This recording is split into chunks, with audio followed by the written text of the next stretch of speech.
ആരോപണം നേരിടുന്ന രാഹുൽ മാങ്കൂട്ടത്തിൽ MLA സ്ഥാനം രാജിവെക്കണമെന്ന് INTUC യുവജന വിഭാഗമായ യങ് വർക്കേഴ്സ് യൂണിയൻ സംസ്ഥാന പ്രസിഡന്റ് കാർത്തിക് ശശി ആവശ്യപ്പെട്ടു. തൃശൂരിൽ നടന്ന യൂണിയൻ സംസ്ഥാന നേതൃയോഗത്തിന് ശേഷം മാധ്യമങ്ങളോട് സംസാരിക്കുകയായിരുന്നു അദ്ദേഹം. റിയൽ പൊളിറ്റിക്സ് അല്ല, റിയൽ പൊളിറ്റിക്സ് ആണ് വേണ്ടത്. രാഹുൽ ഗാന്ധി നടത്തുന്ന വോട്ട് അധികാർ യാത്രയ്ക്ക് പിന്തുണ പ്രഖ്യാപിച്ച് യങ് വർക്കേഴ്സ് യൂണിയൻ എല്ലാ ജില്ലകളിലും യാത്രകൾ നടത്തുമെന്നും കാർത്തിക് ശശി അറിയിച്ചു. വലിയ ശക്തിയായിട്ടുള്ള പ്രതിസന്ധിയിലാണ്. ESIയുടെ പരിരക്ഷയുടെ പുറത്ത് അവർ നിൽക്കേണ്ട സാഹചര്യങ്ങൾ വരുന്നു.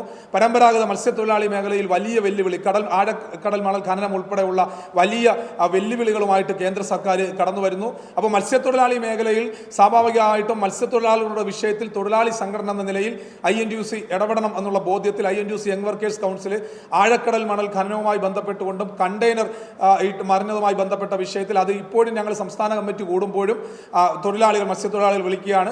അപ്പോൾ കണ്ടെയ്നറുമായി ബന്ധപ്പെട്ടുള്ള വിഷയത്തിൽ സംസ്ഥാന കേന്ദ്ര സർക്കാരുകളുടെ ഇരട്ടത്താപ്പ് തിരിച്ചറിഞ്ഞുകൊണ്ട് INTUC യങ് വർക്കേഴ്സ് കൗൺസിൽ അതിൽ കക്ഷി ചേരാൻ തീരുമാനിച്ചിരിക്കുന്ന വിവരം കൂടി, കണ്ടെയ്നറുമായി ബന്ധപ്പെട്ടുള്ള വിഷയത്തിൽ കക്ഷി ചേരാനുള്ള തീരുമാനം ഞങ്ങൾ എടുത്തിരിക്കുന്ന വിവരം കൂടി ഈ കമ്മിറ്റിയെ അറിയിക്കുകയാണ്. സംസ്ഥാന vice president Anu Mohan, AA Muhammad Hashim തുടങ്ങിയവരും സംബന്ധിച്ചു.